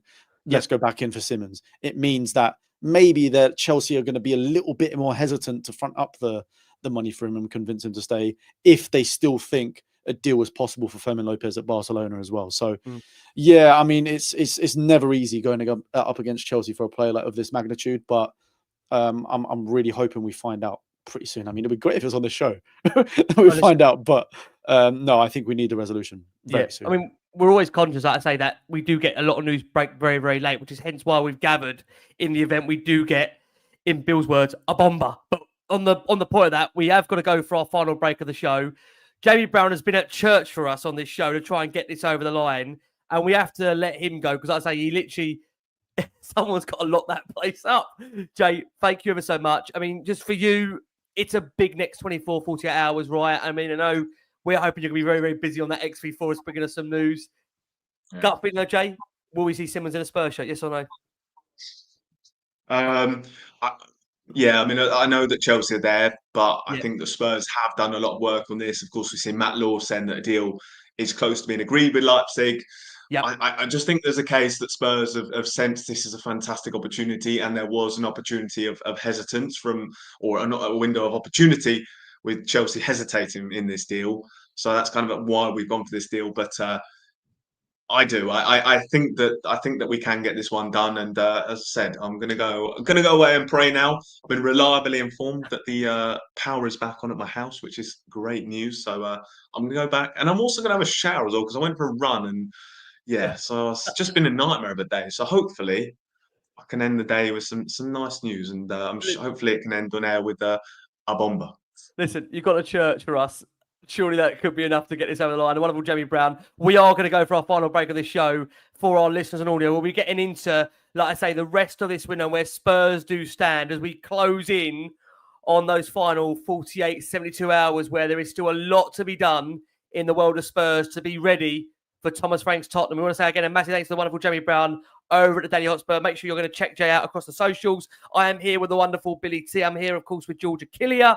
A reminder for you out there that there is an event taking place this weekend outside the Tottenham Stadium. We're going to hand over to the wonderful Billy T. that's going to tell us more about, of course, the latest news around Change for Spurs, where there is a protest taking place ahead of this weekend. So we're going to go back into the show. Before we do, if you guys can keep liking, keep subscribing to the show, that would be greatly appreciated. We have got nearly 50,000 of you that are watching this show live. Quite some incredible numbers. Thank you so much for your support. Bill, I'm going to hand over to you just so you can give everybody an update on Change for Spurs, where we are, of course, heading into a big weekend where Tottenham could make it 3 wins out of 3. Bill, I'll hand over to you. Yes, man. Before I start, I just want to give a shout out to my mate Charlie and his missus. Just announced a new baby, so fair play to them, and hopefully not the only Tottenham transfer we will get this summer. So Saturday, 2:00, we're going to meet for a protest. This protest is not quite similar to our other protests. The reason why we're doing this one is specifically designed to create some pressure for the last remaining days of the transfer window. It will just be before the Bournemouth game at 2:00. Usually we allow a little bit of time before the game to sort of allow the atmosphere to build up. We've done this one closer to kickoff because for this one as well, we're also asking people to boycott spending inside the stadium as well. So it's slightly different. We've also got some other plans coming up for new games for the upcoming fixtures too. We want to increase the pressure on the club. But this one, obviously, there's a very tight turnaround between the end of the window and the game. So we want to ramp up the pressure because at the moment we're sitting, had a Champions League draw earlier today, and we still do not have any transfers over the line in that number 10 position. We still have not replaced our captain Son, and it's starting to get a little bit concerning. So we're hoping to ramp up the pressure. So that protest will be at 2:00 on Saturday for anyone attending. And really just want to shout out the amazing support we've had online at the moment. It's much appreciated. And thank you, Rick, because the support you give on the show too is hugely appreciated. But I think we can all agree we need to keep the pressure on the board at the moment because so far there's been another window of disappointment, and there's still time to turn it around. Yeah, I mean, that's the key thing, isn't it, George? Coming over to you, that there is still time to turn this around. We could end up having, I can't believe I'm saying this, people might laugh when I'm saying this, we could have one of the most successful transfer windows under ENIC. I think that would be the case. If the moves that Spurs are going for right now do come off, if they do get, as we've seen already, they've done Kudos, Pauline is a player that we've needed. If you go and get someone like Xavi Simons, and dare I say they go and get someone of Adam Lookman's profile in terms of what we need, is there an argument, again, if they could also go and address that centre-back situation? I think there's been, again, murmurs online, George. Nathan Ake's a player Tottenham seem to have a potential interest in. There's also been the name of, Akanji being mentioned. He's being mentioned to a team like Bournemouth. I don't mean this disrespectfully. Why can we not be part of that deal? I think the only issue, George, in that is that, again, we're negotiating with Manchester City. And we've already seen so far this window how difficult that has been. We spent the best part of 2.5, 3 weeks negotiating for Savinho, where there was no change whatsoever in terms of their stance. They didn't want to sell the player. And I do worry about the fact that because of those negotiations not being successful, how difficult does that make it to go back into negotiations with a club that have already said to us, you're not moving for one of our players. I mean, what's your feeling on that, George? Because it does feel from a centre-back perspective, now with the news that Nketiah is off to Arsenal, we don't have too many options in that particular area where Spurs looking to target, unless we are going to get a couple of real unknown players that turn up in this last 24, 48 hours of this window, George. Yeah, well, I think putting the pressure on the board to spend these last few days and finding the right targets is absolutely the right thing to do because, like you said, this window had every opportunity to be the best window we've probably seen in the ENIC era, and I think especially when we saw after winning the Europa League, what that crowd of 200,000 odd people that was outside the Spurs stadium for the parade was just mental and should have been eye-opening to what this club really could be. And I know people on Twitter in the past have used the notion of like a sleeping giant, but I genuinely think it's true. We've got a massive fan base, a worldwide fan base, a team that used to win trophies on a regular, like a semi-regular basis, to not in the last 25 years. And I think having kicked on from the Europa League, this is the opportunity to now sign the more experienced players, try and close the gap where the gap's been probably the biggest it's ever been to the top four, the way it is in terms of their spend, especially on wages. And you can't help as a fan but feel just a bit let down, to be honest with you, because look, okay, the Morgan Gibbs White one is probably the biggest fluke thing that has ever happened in a transfer window, right? Like, when was the last time someone's paid a release clause? The players actively wanted to come and the deal's not happened. I don't know a case where that's happened ever. But the Eze one, yes, he might have wanted Arsenal, but there's so much more we could have done with every deal, not just go in for deals because we think we're the only team going for them. When we are shopping at this higher level now, which we seem to be this summer, which is what we should be doing, you're going to face competition from bigger clubs. It's going to happen. And I think the problem is the club just want to go for targets that we think, oh yeah, we're nailed on. We're not going to get embarrassed by this. And it's just not going to happen. And we kind of put ourselves in that sort of situation where we're having a player choosing between us and then a project that's already worked. And of course, they're not going to choose us in this moment of time. So we need to do more to convince them, whether that's higher wages, whether that's, I don't know, some sort of other incentives. And we just haven't done that. So look, there's still a few days left. They definitely can rectify to a degree what's been done by bringing in a talisman, a big name like Xavi Simons, bring in a Lookman or whoever else they might be targeting for left winger as well.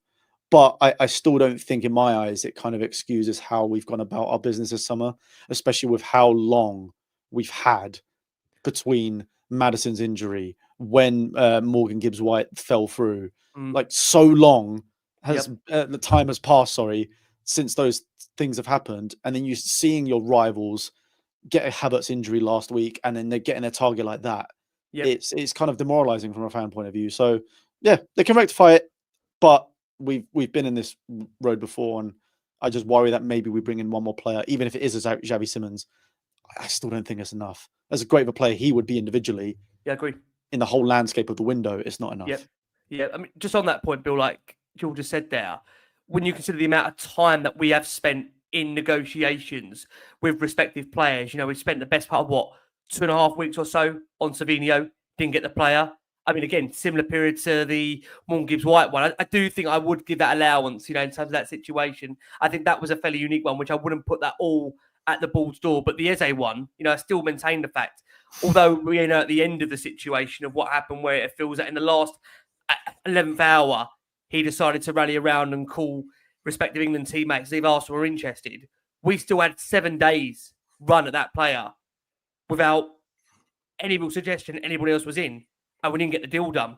And that, I think, would be, when I look back at this window, which we are going to do a recap, I think next week, I think you're both planned with us for next week for that, with obviously Connor over at Levynomics, great, obviously, guy over there as well.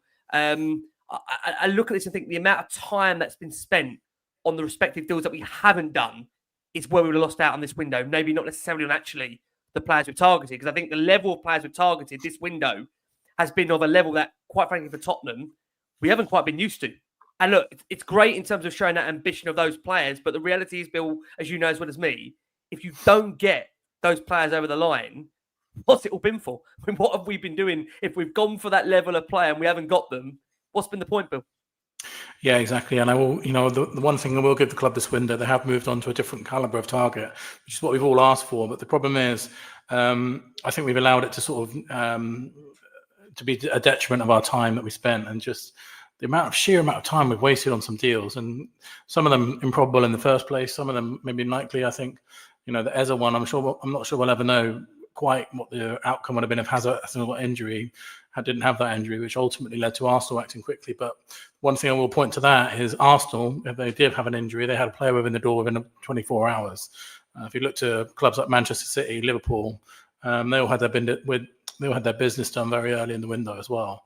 And I think if you are going to shop in that sort of expensive pool, higher quality of players, we need a list of targets that we can move on to quickly. And I think that's been the disappointing thing that we have. I know that, again, exactly what George said. I know the Morgan Gibbs-White thing was like a once in a generation thing. I can't blame the club particularly for wasting time on that one, because it's a summit we'll probably never see again. But the other ones, the Savinho deal, the Eza deal, we've wasted weeks and weeks on those players now. Whereas, I would suggest a competent club would move on after a couple of days and think, right, this isn't going to happen. We're going to pull out. We'll go for our next target, and act quickly. And it's the time wasted which has been the most disappointing thing. It has been. Look, we're going to squeeze in our final break of the show. We're going to wrap up what the news has been of the day, bring that to you. And then, like I say, we will clear up any last remaining bits where there's been anything that's worth bringing to your attention as we go into, like I say, those final, what is going to be 72 hours of the transfer window. We are rapidly coming to a close. I'm joined by the wonderful George Achillia. George, you can find him across all the socials, of course, home and away. I'm sure, like I say, go and say hello to him when he's celebrating most of the time, hopefully, rather than head in the hands. It won't be hopefully much this season. We're joined by the wonderful Billy. Celebrating every game this season. That's what we're doing. That's what we're doing. Every game. All of them. And we're joined by the wonderful Billy T, of course, Chained for Spurs member. And I think we all go to his X account in a need where we all need, if it's therapy, if it's in need of some kind of solace as to where Spurs are, Bill always finds the words, I think, to bring us back down to level ground. And remember, it's Tottenham. Like I say, we have got incredibly over 15,500 of you watching us live. I've got to say, guys, thank you ever so much for all the support for Last Word on Spurs. It's been truly remarkable to see how much support we've had for these shows, especially during this period. I mean, we understand that the transfer windows are a period where, for all of us, we want to see the club show ambition. We want to see them give Thomas Frank the best possible chance of footballing success. It's been made very clear that the reason why there was a change in the manager was because we didn't compete on all four fronts. And here we are coming towards the end of this window. And you could argue that we've given, although he's been given players, two in particular, we have to be fair, that do elevate the first team in João Palhinha and, of course, Mohamed Kudus. But we do know in a season where we've just seen that Champions League draw as well for the football club, a real genuine opportunity to push on, that for a 55, 60 game season, two first team players is just not going to be enough to really significantly move that dial. So look, let's give you a roundup of where we are on the Xavi Simons deal. And like I say, for those out there, please, if you can, keep liking the show, keep subscribing to the show. I think it's really important the conversations that we have on here do get pushed out to a wide range Spurs audience. So as we understand at the moment, Tottenham are close to agreeing a deal for Xavi Simons following positive talks with RB Leipzig and the player. But until the transfer is confirmed, there is that nervousness over Chelsea coming in for the player. Talks with both Leipzig and Simons have gone down well over the past 24 hours, with an agreement between all parties believed to be close. This maybe is the key part. Simons has expressed a desire to join Chelsea at the earlier part of the window, but we understand now the 22-year-old has been attracted to the project offered by Spurs over the last few days. And it's a battle. I mean, it is a battle now. Fabrizio Romano has said it's an ongoing one between Spurs and Chelsea. Tottenham would need to do something important to convince the player to join them. Chelsea's focus still remains Simons and not Lopez. Let's see if Xavi waits for Chelsea or not. So, guys, it's a situation where there's so many variables and moving parts here. We said in the earlier part of the day, Bill, that Chelsea's move for Garnacho took place. That's been a done deal. Forgive me that we obviously had this bid go in for the Barcelona winger. Does that in any way change the landscape of that with the fact they've gone in for that additional player or not, in your opinion? I think it's Fermin Lopez, isn't it? Yes, Fermin Lopez. Thank you. Yeah. Yep. I think if they do that, then there's seems to be the thing online that it's either one or the other.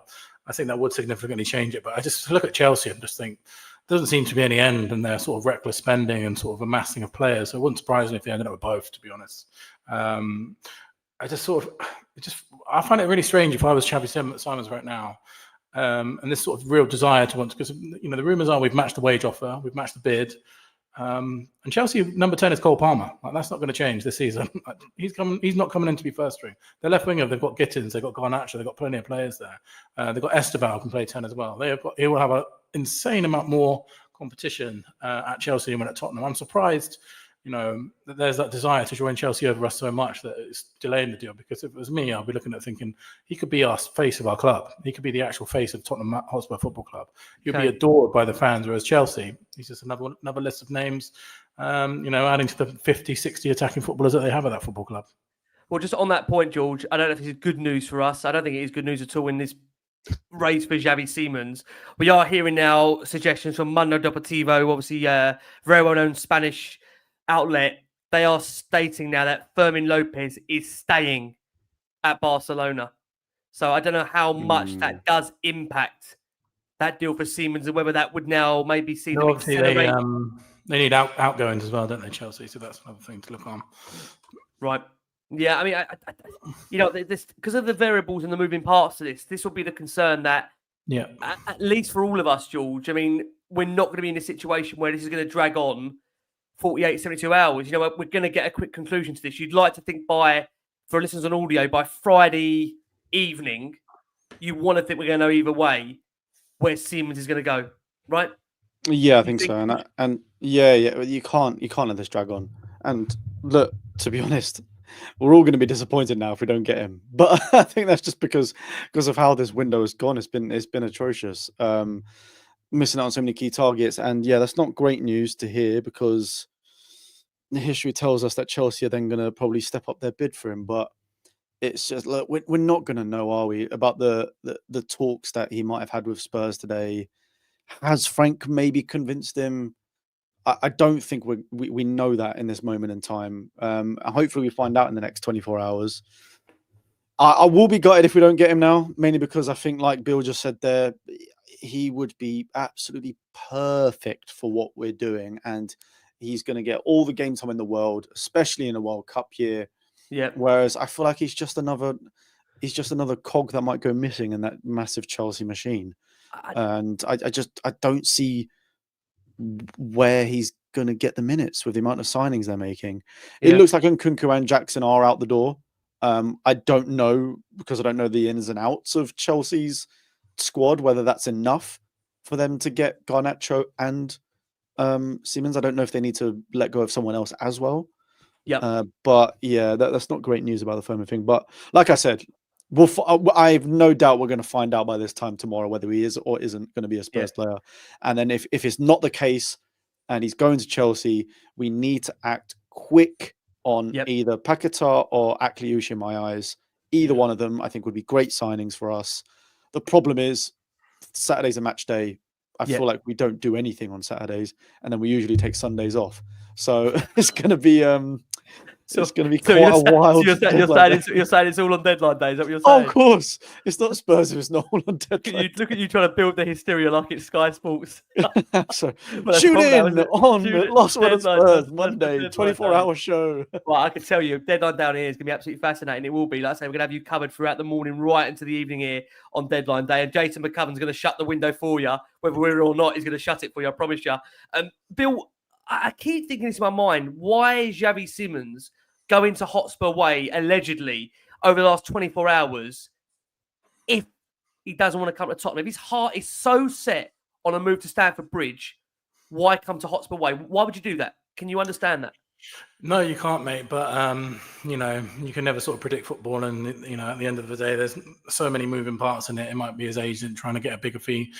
Chelsea. And also, mate, I mean, this is the thing I've got to say. Just fairness to the viewers and listeners that are tuning into the show, they're saying to force the move to Chelsea quicker, which is an argument you could say. Maybe suggest on that. Yeah, I mean, you could say that. Apparently, I've seen quite a lot of stuff about his agent today. Chelsea historically pay the biggest agent fees in the country. I think that would probably indicate why his agent wants to move to Chelsea over Tottenham. But, in terms of wages and projects, I think we are comparable with Chelsea. And I think, as George said, and we were saying before, we get a lot more game time. So it does confuse me. I think, if he's at the stage where he's visited Tottenham, I'm sure we'd be impressed by Thomas Frank, because everyone always is.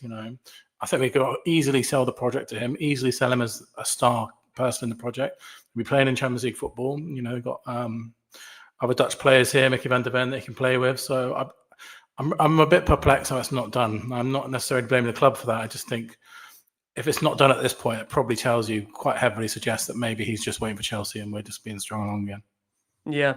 I think, again, this is hopefully going to get wrapped up for all of our sakes. We're going to get an answer, George, like we said, in this next 24 hours, we have to hope. I mean, I've asked you this question already. I mean, in your mind, to get your head around the fact the player going a Hotspur way, Bill saying there about the agent fees and the fact he's trying to maybe accelerate a move to Chelsea. Is that why it's really hard to be confident in any kind of way, given the window that we've had, and by the fact it's Chelsea, and we just know the history of Chelsea when it comes to signing players?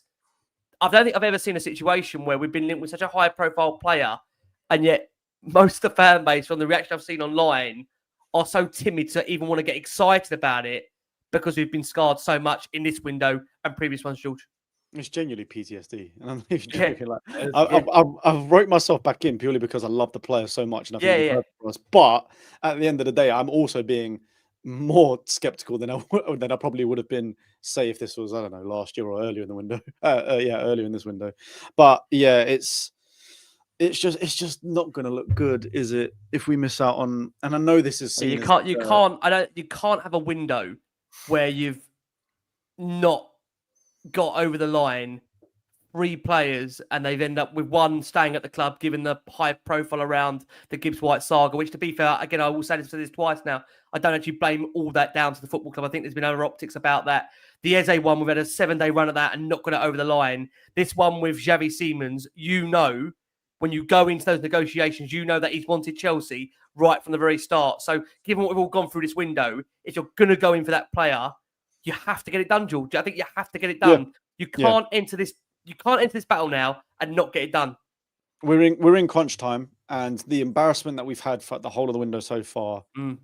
Oh, and this is where we know the club too well, but you don't go in at the 11th hour for this player without any sort of indication or inkling that the player wants to come to your club. Surely not, unless it truly is just complete and utter desperation, which, to be honest, I could see it going that way as well. But unless it's just complete desperation at a last-ditch attempt at trying to reel in one of the biggest names that is technically available on the market, otherwise it just adds to the shambolic nature of how this window has gone, and that's the embarrassment. And like I said, as much as I would still be happy with a Paquetá or Akliouche if they came in as well, you can't just keep bouncing from target to target and not making it look like you're going all out for this player. Right. If it comes out to light that we've not got Xavi Simons over the line, maybe he wanted to come because the project's great, this, that, and the other, but we've not matched what his agent / his brother wants to Chelsea, and that was the only factor. Then I think the look on the club is not great, because I think we've been one of the lowest in paying agent fees in the league for some time, haven't we? So. Yeah. Final quick fire 2 questions. Number 1, will this get done? Number 2, what we ended up with between now and the end of Monday? Bill? Sorry, Matt. What a hospital ball. I'll tell you what I think is going to happen, mate. I can picture it right now. I'm going to be driving to work tomorrow. I'm going to be stuck in traffic. I'm going to check my phone. I'm going to see an Ornstein exclusive. Simons to Chelsea. I'm going to crash my car. Do you want that on your head, David Ornstein? You want me to crash my car? Is that what you want at this point? Because I will do it. That's what it takes. I will do it to get this deal done. Now, do you know what? I'm a dreamer, as I always say. I'm going to say yes. We're going to do it. Bring in Lookman, bring in Ake. Let's do it. That's what I want. So we got 3. I would worry at this point if we didn't get him in. I don't know who's left on the list. Who is left on the list at this point? But is there even a list? What is this list? What is it? Benson heads to the back of a fag packet, isn't it? It's just like, what is this list? What is it? I think they checked the pod. We suggested the last 24. Should we throw some names out? Messi's available, I heard. Let's go for him. What, is that your list? We'll go big for Morgan Rogers on deadline day, and then it won't materialise. That's what I think will happen. I tell you what, we can't be sat. We can't be sat here on deadline day and be in a situation where we are chasing players around. We can't. G, let's ask you the same question to close it. Gut feeling. What happens? Do we get this one? And what do we end up with? I'm ready to get hurt again. Bring him in. Bring him in. It's happening. Please. It has to. It has to. It is shambolic if we don't now get this over the line, in my eyes. Yeah. No matter if Chelsea are going to go back in for him. Just don't even bother going back for the player if you're not going to go get him in before the end of the window, in my eyes. So, yeah. F it. He's coming to Spurs. In terms of anyone else, I think Lookman, to be honest with you. Yeah, I do think makes- Lookman is probably the most realistic. Yeah. And I think he offers a lot to what Frank would want out of this team of the players that are available. I don't know, but the Ake stuff, I just don't see City, to be honest, wanting to deal with us full stop after the whole Savinho thing's dragged on, what we did to them with Walker, also, and even Kane to a degree as well. So I think that if we wanted someone like that, we probably should have tried to discuss with City a long time ago. I don't know if there are any other It feels utterly bizarre that we'd leave the negotiations for Savinho and then we'd turn up 24 hours later and go, can we buy Nathan Ake? I mean, Yes. or maybe that's what Tottenham do. I just don't know. I think we can all agree the motto of this window is it can't go on like this, can it? It can. It can. I just envision them leaving the Etihad Stadium and then they just look back in the window and they say, "Oh, for sale." Oh, okay, interesting. I'll have an Ake, please. I tell you what, this could be the death of us. I tell you, the next time we are with you, I think we are going to know for sure whether Xavi Simons is going to be a Tottenham player and whether we have got over the line one of the most exciting players that will be coming to the Premier League. And I think for many would be a real genuine statement signing. I want to say a massive thank you to the wonderful George Akliouche. George, thank you so much. We'll see you on deadline day. And I'm going to be cheeky and say this, hopefully for not too much craziness, where we've got a couple of real big signings over the line, George. What do you reckon? Fingers crossed? Fingers crossed. I want to be able to go into that game against Bournemouth on Saturday and just over the moon. He's going to get unveiled with the shirt. Yeah, it's happening. It's happening. No, honestly, I think we're in for a crazy Monday regardless. And that's players out as well. We've still got Solomon. We've still got Hill. We've still got so many players we need to get rid of. Bissouma hasn't technically gone through to Galatasaray yet either. So that's right. Yep. I think we're in for a pretty mental Monday. So, yeah, thanks for having me back on. As always, looking forward to Monday as well. I say looking forward to, depending on how within reason stuff goes. Yeah, we'll see. Yeah, it depends. But, yeah, I look forward to it. You're a star, Bill. Thank you so much. Like I say, don't crash the car. I'll try. And let's hope we don't get the Allstein. Listen, don't do it. Don't do that exclusive. I'll tell you what, Bill, we're going to need you on Monday. Listen, guys, thank you so much to the over 52,000 of you that have watched this show. Incredible support for Last Word on Spurs. You guys are amazing. From G, from Bill, from myself, from the wonderful Jamie Brown at Daily Hotspur, and from Ben Jacobs. It's all coming down to the 72-hour window. Can Spurs go and deliver? We shall see. From G, from Bill, from me, and the guys. We've been the Last Word on Spurs. It's all on this. Thank you so much for your support. And as always, come on, you Spurs.